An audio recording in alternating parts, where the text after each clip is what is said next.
Hey, what's up, y'all? Will here at Schedule Fly. This is Tony Westmoreland.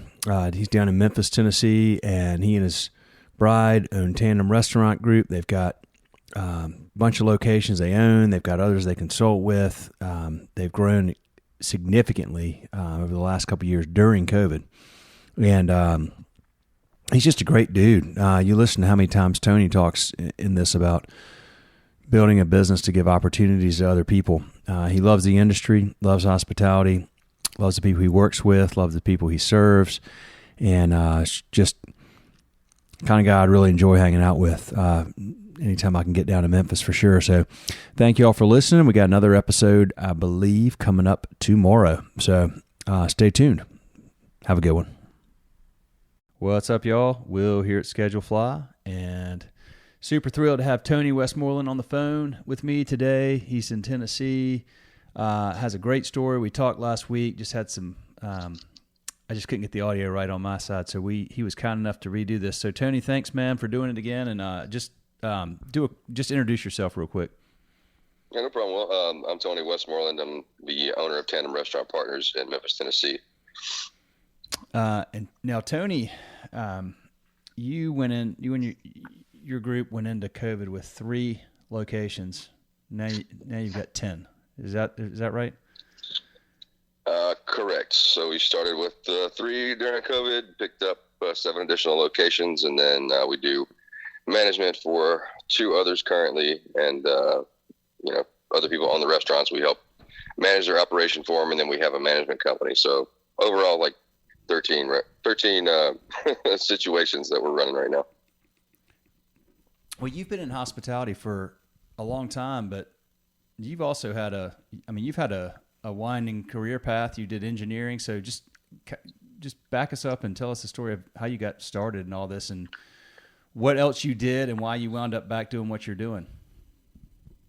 Oh man, well, I started basically working at restaurants in high school, cooking burgers, delivering pizzas, and it kept doing that to go through college, which I didn't finish that, but I went a different path. But got on. I was a firefighter medic for 8 years. That's kind of rough, running the ambulance and seeing people get hurt all the time. It wasn't a very fun job. It was rewarding sometimes, but not very fun. And then got into engineering and telecom work, climbing cell phone towers and designing big battery backup systems for places all over the world, really. And just got tired of being in the office. One day decided that I was going to go back to bartending, and I've been here since. So I think I made that jump back when I was 27.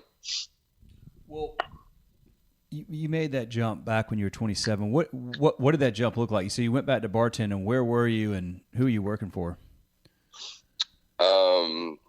Well, I was with a big battery company in Connecticut, and I did some DJing up there at some nightclubs. And my brother called me, and he was like, "Hey, I'm transferring to Mississippi State, and I got a job at a bar. So if you get to come back and come back home, you can come by and see me over there." I was like, "Okay, cool." Thought about it for about a month, and then quit my job, moved in with him and some roommates that he had at Mississippi State. Went ahead and went back to school for a year, and bartended and ran the bar at a place called Whiskey Blues in Starkville, Mississippi. Whiskey Blues in Starkville, Mississippi, man. Nice. It was a fun year. I bet it was a fun year. Is that place still there? They are not. But the parent company that had that bar, Mugshots, they're still around, and they're actually franchising out now. So they've grown a lot in the past almost 20 years. Are you from Mississippi? Split parents, so I had some in Tennessee, some in Mississippi. But I mean, Tennessee, Mississippi, and Arkansas kind of elbow up. So I mean, within 10 minutes, you could be in either 3 states. Yeah, I mean, Memphis is right down there, sort of at the intersection of all those, isn't it? Mm-hmm. Okay. Okay, so you go down there to Mississippi, you're bartending, and what happened next? How did you get from that to, did you buy your first place, or how did that? Did you start it from scratch, or buy something No, from somebody? Starkville was a small town. I mean, it's gotten a lot bigger now, but during the summertime, everybody goes back home for summer, right? School's kind of out. So I went back into Memphis and stayed with some friends, and ended up getting 2 bartending jobs, and one of which they pulled me in to be a manager, and that's where the management road started. And I worked, for a place called Bluefin in Memphis. Big time sushi spot, or used to be. Sold a few years ago, but did that, and then moved over and did another spot as a GM, and then I got recruited from Chili's to take over a position in Mountain Home, Arkansas, as a GM. Did that, and after a year with Chili's, they tried to relocate me to Little Rock, Arkansas, which I'd spent a lot of time doing telecom work in. I like Little Rock, but I don't want to live there. So I was like, no, man, I'm good. I'm going to go back to Memphis, and came back, went back to work at Bluefin as the GM. And then when they were selling, I got let go. He said I made too much money, so he had to get his books right. So just walked down the street and got another job as a GM. And then that didn't pan out. Went down the street, got another job as a GM. Wasn't really my fault. These things didn't pan out, man. You try to fix situations or be in situations that are uncomfortable to be in, and you try to go to the owner about it. And a lot of these guys don't really listen to their employees, which they should. I just had to make changes so I didn't get caught up in their troubles. Gotcha. And then, after the last one, when I was trying to talk to this guy about EEOC situations, which recently he got into some stuff about that and had to kind of leave the city. But I was done in the restaurant business, man. I started a lighting company up. I started a security company. I was like, I'm not going to do the restaurant stuff again. I'm not going to work for people anymore. I'm just going to do my own thing. And then the chef from Bluefin, we had known each other since elementary school. We grew up together. Called me and was like, hey, man, there's a restaurant for sale over in Cooper Young, which is like an entertainment district, and it's called Alchemy, which I was familiar with it, but didn't really hang out too much there. It's a craft cocktail bar, a little bit of upscale dining. And he said, the guy brought it up to the guy that owns Bluefin, but he was getting out of restaurants and stuff. So he's like, we got an opportunity if you want to buy it. At the time I was doing commercial real estate. So I'd sold 2 hotels that year and had some extra change in the pocket. And I said, well, hey, what do we need? How do we go about this? I can't really finance all of it, just straight out of pocket, but we went the SBA route and worked with our bank. Went the SBA route, took a little bit longer, but the owners of the business worked with us because they knew us. And ended up, Alchemy was our first purchase. I think we did that April of 2016, I think was the date we reopened that. September 2016, I bought Growlers, which is a historic spot in Memphis, and we turned it back. It was a sports bar, but we turned it back into a music venue, and so far have been probably the top tier as far as a 500 capacity music venue goes in Memphis. And after that, right after that, we bought another restaurant called Interim, which was a pretty famous fine dining restaurant. We split off from our partners with that. We partnered with 2 other restaurateurs. They wanted to change the concept. We didn't really want to. So we kind of backed off of that, sold out of it, and the chef left, and I helped him open up another restaurant that's doing really well right now. But yeah, man, we just we kind of started with that, and at the end of our term with Interim, we bought a little dive bar that's been around since the 70s called Zenny's in Memphis, and it closed down About almost a year before COVID hit. So we cleaned it up a little bit and opened back up in October right before COVID smashed. And then we had another one that we opened in March, about 2 weeks before COVID hit. And then weren't even really up and functional. So that's why I kind of include that one in the COVID pickups. Gotcha. Yeah. Okay. Zinnies, Growlers, and let's see, what else we have? Zinnies, Growlers, and Sidecar were the 3 that we had started with in COVID. So, I mean, it sounds like when you were a GM, you still had to go through owners, and it just, you're kind of being brought in to turn things around a lot of times. And if, they're not doing what you need them to do, it makes it hard. So now you're doing that. It's just that you're in charge. You don't have anybody to report to. You're buying these places and making changes and making adjustments and bringing in the right people. And so, and then we help other restaurants too. It's not, the 2 that we manage, they're specialty restaurants. And I've got another meeting this week about another location that's a specialty spot, and they're historic. There's nostalgia there for the city. So, I don't work with owners that are very opinionated about, what their vision is. It's like, you didn't call me because you didn't need help. You called me because you needed help and your vision's not working. So let's save this spot. Let me do my job. You do your job. How about you turn around and make some money and then be happy about what's going on, Yeah. So we're very picky about who we work with. Okay. They've got to give you they got to give you carte blanche almost to just to do, what needs to be done. They've got to let you do that, or otherwise it's just not, what's going to happen in the end. Yeah. I mean, they gotta listen, Yeah. I'm not saying let me come in and run your business, but hey, listen to what we're bringing to the table and let us save you some money before you go bankrupt and then ruin the industry stats on restaurant closures. Well, yeah, there's certainly been a lot of those over the years, and I know there were a lot of it during COVID. But I mean, that's so you took an aggressive and optimistic position, a long position, I guess, during COVID, with a lot of places closing, a lot of places closing for good, a lot of places where maybe the owner was in the last few years anyway and decided it was time to that was sort of the last straw or whatever. But you all clearly looked long term and felt like the industry's, maybe you didn't know it's going to take as long as it has, but I mean, things got to turn back around, and I guess PPP helped, but here we are. Dust is sort of starting to settle, I think, maybe. Every time you think this is over, it's like there's something else happens, but right. But I mean, here we are. So you got 10 places, and you guys are just still cranking, still growing, and still taking on more opportunities, which is awesome.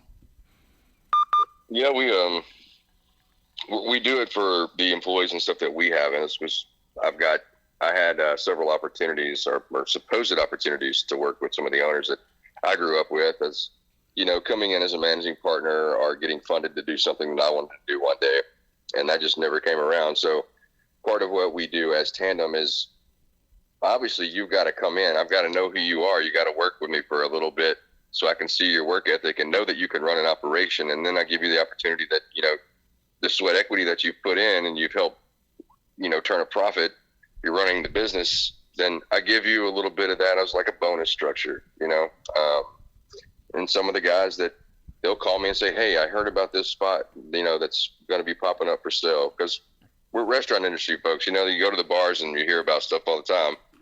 So the guys that I got working, or the girls or whatever, they'll call me and say, hey, we've got insight on this restaurant space that might be coming up for sale. You need to call about it. So I'll call about it. And if, we pick it up, then, they'll be the ones that go over there and help run it if that's what they want to do. It's really about opportunity, and the more places we have, there's no ceiling, there's no complacency. There's, it's working at the same spot every day. It just gets monotonous, so we're able to spread out our people and let them go to different spots, make money, work large events, catering events. I mean, there's really not a cap. You don't just make, $16 an hour or, work 4 serving shifts with us. You can do as much as you want to do. Dude, you've done quite a few things before you could sort of settle in on hospitality. What, You started there and then you wound up back there. What is it about hospitality? It's, I think from the industry standpoint, we do like to feed off the energy of other people. We don't eat. When we do, it's like in a rush. It's over a trash can.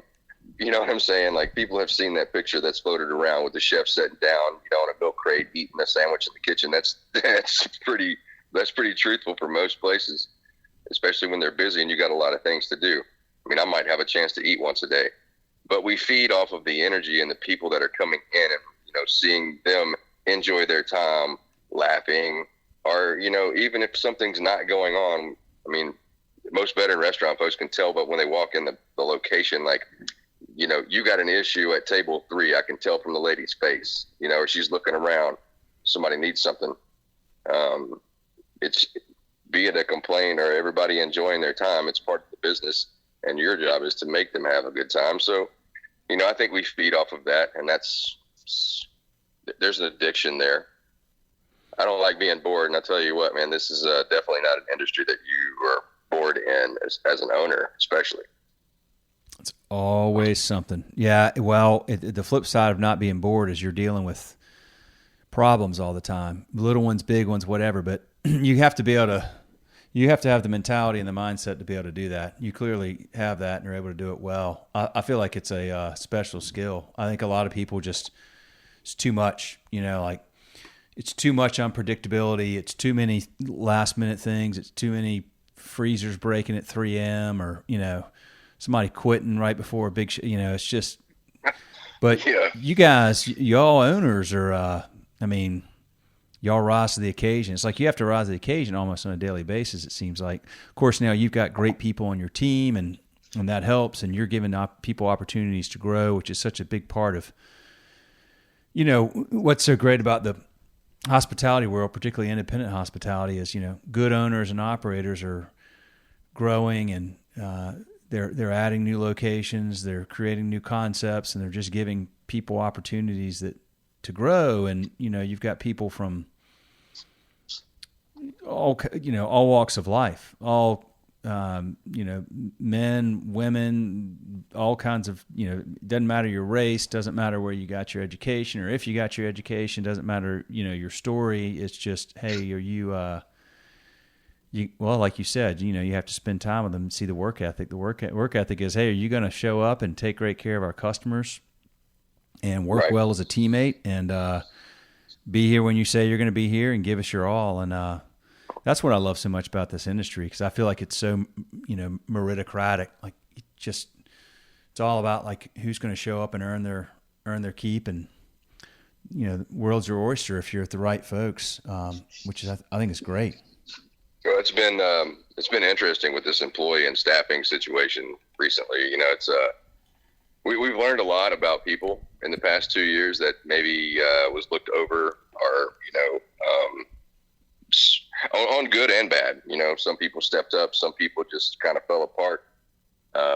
We lost a lot of good people during the whole COVID era thing, and that's horrible. But it's with the attitude that people come into the workplace with, and I would take a green guy that's very enthusiastic, wanting to learn and capable of doing a job, and train him how to do that job better, versus somebody that comes in and they're like, well, I've been doing this for 12 years and this is what I need to come over on board with you guys.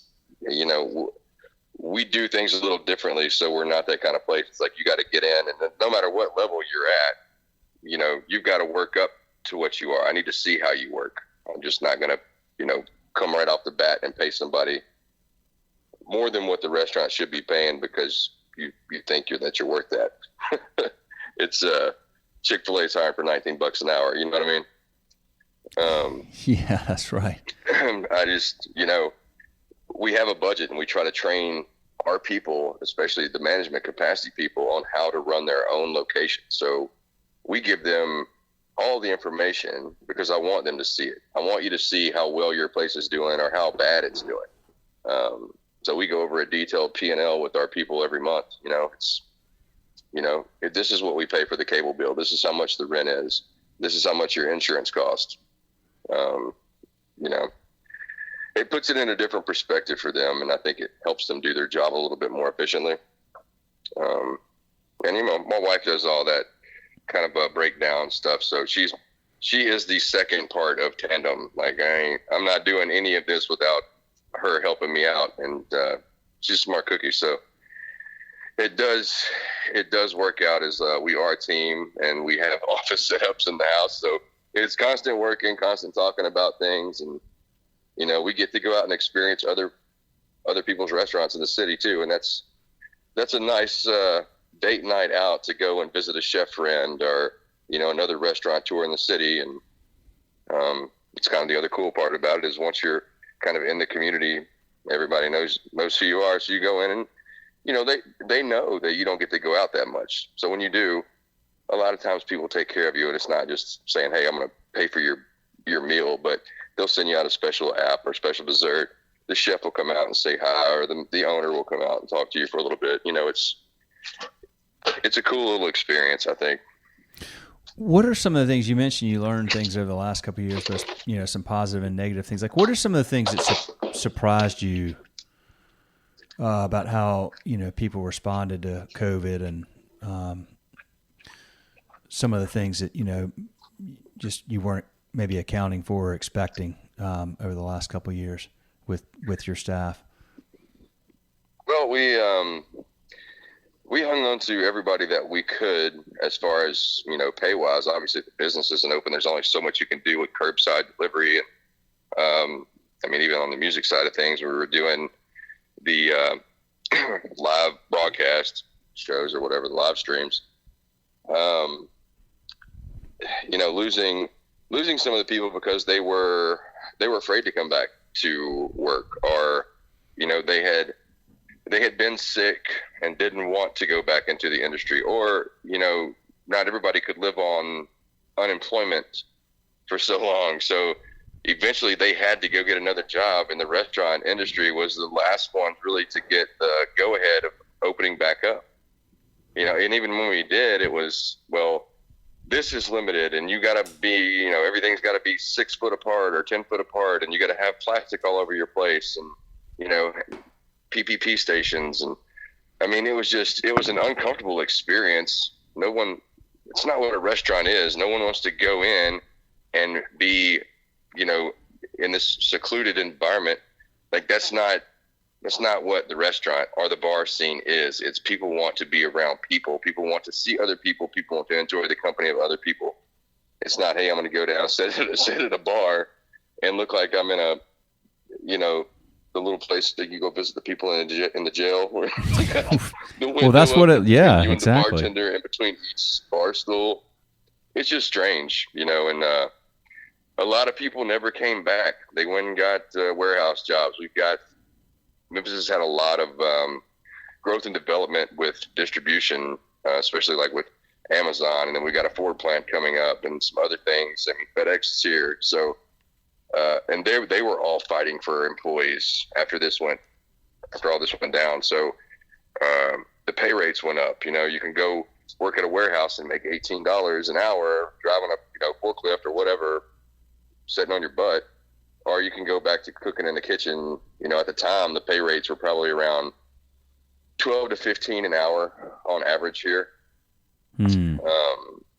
Which, not bad. Memphis doesn't cost of living isn't that bad here. So, definitely not what it was when I was in Connecticut. But, people just decided to stay. So we've had to kind of build back up, and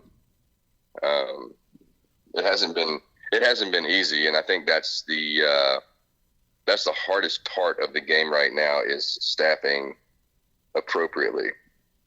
And then you never know what's going to happen. I had a cook that got carjacked 4th of July, and in the middle of trying to get out of the way, the people that carjacked him ran him over and broke both his legs. So hey, I had him and another guy scheduled in the kitchen for the next 3 days.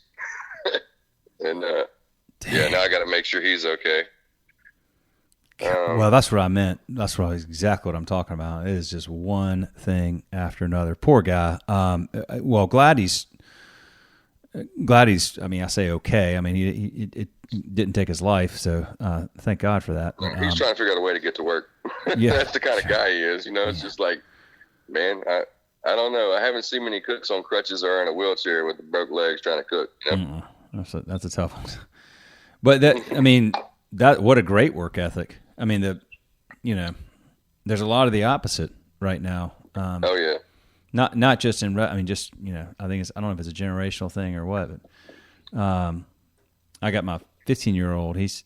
He actually started Chick-fil-A this summer. He's in like his second or third week. He goes this afternoon. He goes from 4 to 8:30 today. I think he's doing like 3 or 4 days this week, that shift. And my wife and I were tickled when he got the job, just because it's his first job and had to do 2 interviews, and I mean, there's people, they have people. I mean, that's a high demand job, and they teach him really well. I mean, I talked to him about things he's learned. It's just they do a good job. It's a good place to get started. But then you're surrounded by a lot of people from a lot of diverse backgrounds, and it's exactly what I was saying. Like, people from all over coming together and trying to provide a good experience for people. That's what this is all about. And it's a good place to start, that's for sure. Yeah. Yep. So, have y'all had to change like number of like the hours that you're open, or the days that, like, if you had to shrink the number of days a week you're open, or the hours that y'all are open, or anything like that, to like account for people kind of going, wait a minute, like, why do I want to work in these long late shifts in this restaurant when I could go work in this warehouse? Or are you just still doing what you're doing? I mean, that's really, it's really what the industry dictates. So, our model is, specialty concepts are, saving history and nostalgia. And that's what our portfolio is based on. We've only got really one concept that we have 2 locations on. One of them was a 20-year-old, basically biker bar / restaurant that was next to Harley Davidson in Memphis. And then we picked up another one that was the same situation, and we just kind of merged them 2 to be brands, and they're both next to Harley's.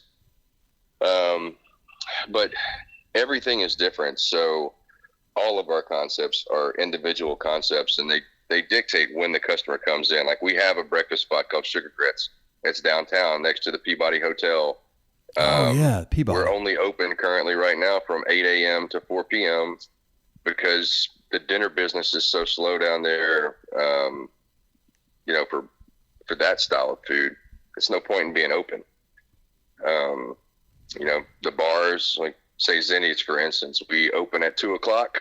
Nobody's getting to the dive bar before then, really, anyway. And then we shut down at 3 a.m.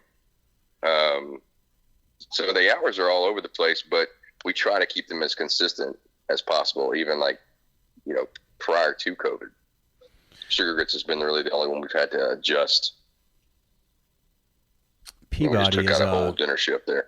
That place is, so I stayed there. I mean, it's been like, God, it was probably 20 years ago, but I had to come there. It was a different business I was a part of, and I traveled a lot, and I came there and I stayed in the Peabody, and they sent me to some, I bet this is one of these, like, I had to have been there for a long time, and this would have been 20 years ago, but I was like, man, I want some Memphis dry rubbed ribs. Like, where do I go? And they sent me down the street somewhere, and it was like a little side. You went to Rendezvous in the alleyway. It was an alleyway. It was like a speakeasy almost. Like, I went downstairs, if I remember correctly, or something like that. Yeah, that's the Rendezvous. The Rendezvous. Yeah. That place still around? Yeah, man, that's one of those historical places in Memphis that, it'll always be around. So good. It was so freaking good. I remember those ribs to this. I mean, they nailed it. I was like, look, I want like some authentic. And they're like, all right, here's where you go. And it was really cool. I remember it very well. It's fantastic. The Rendezvous. Okay, well, there you go. I'll remember that.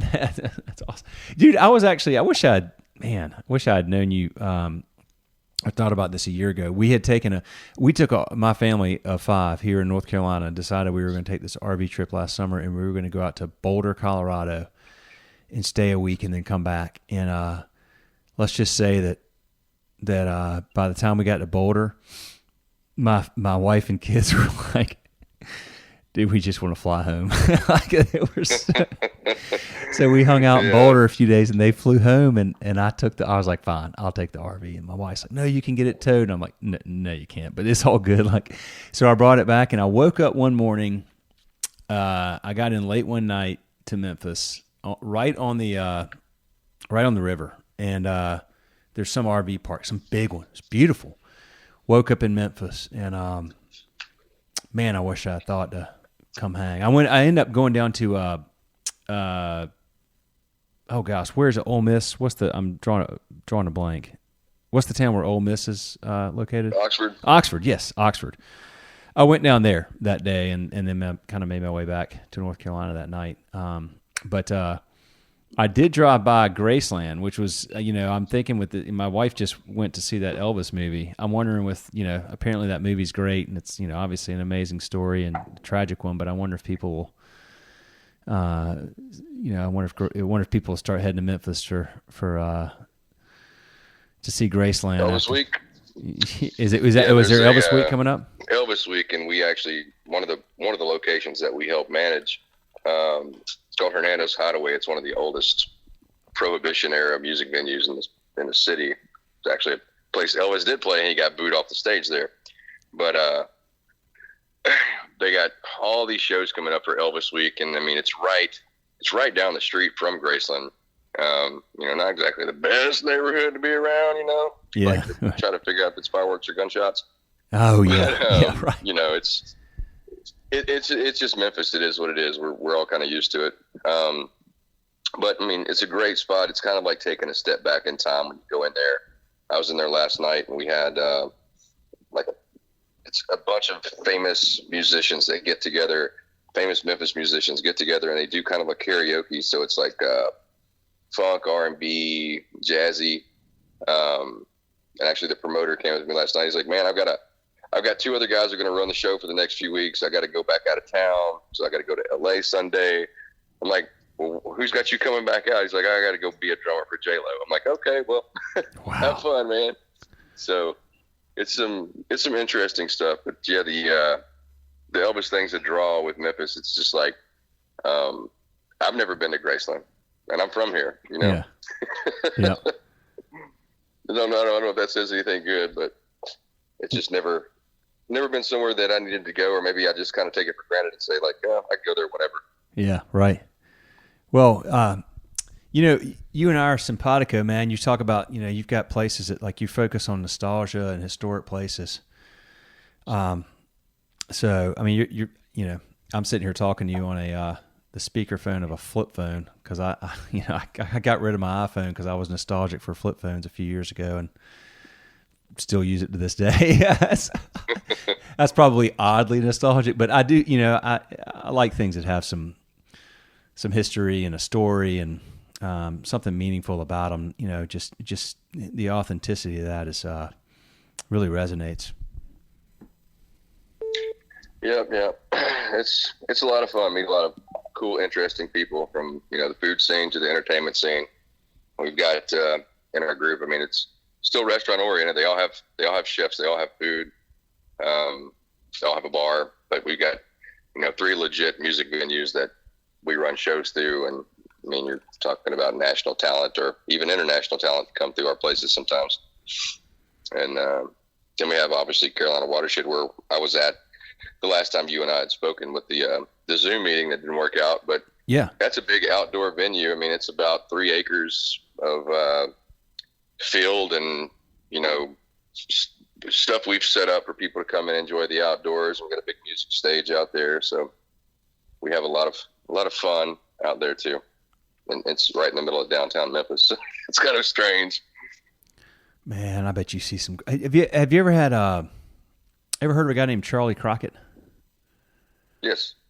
I think he's out of Texas, but he talks about going to Memphis a lot. I kind of dig that guy. He's got some good music. I mean, God, you've just got a rich tradition of music there, man. I bet that's a cool place to be. You settled in a good place, man. Sounds like you really found your calling and found a passion, and just congrats on all the success in the business and just getting through COVID and getting through it with, more, not less locations and more business and more problems, but good problems. It's the growth and development that we need to promote our people into doing what they can do. So one day they can retire and not be working in a, kitchen or Walmart when they're 60 years old. The industry's rough on your body. So by the time you get in your 50s, man, it gets kind of hard to get on the line and sling pans around, or even, waiting tables and carrying drink trays and stuff. So we're trying to set up something to where our people have a future and not have to rely on Social Security so much. So we're about to the point within our group to where we can start maintaining the growth of our operations as far as a net worth value, but start passing the torch on some of the restaurant locations that we have the loyalty and the know-how to operate that, and just be like, okay, well, here's a restaurant, take care of it, blah, blah, blah. Let me know if you need anything. Man, that's great. So that's about that time. You might start seeing some changes with the Tandem crew, but we're just going to focus on the expansion and stuff that we do and give other people opportunities. Love it, man. You're in it for the right reasons, brother. Appreciate it.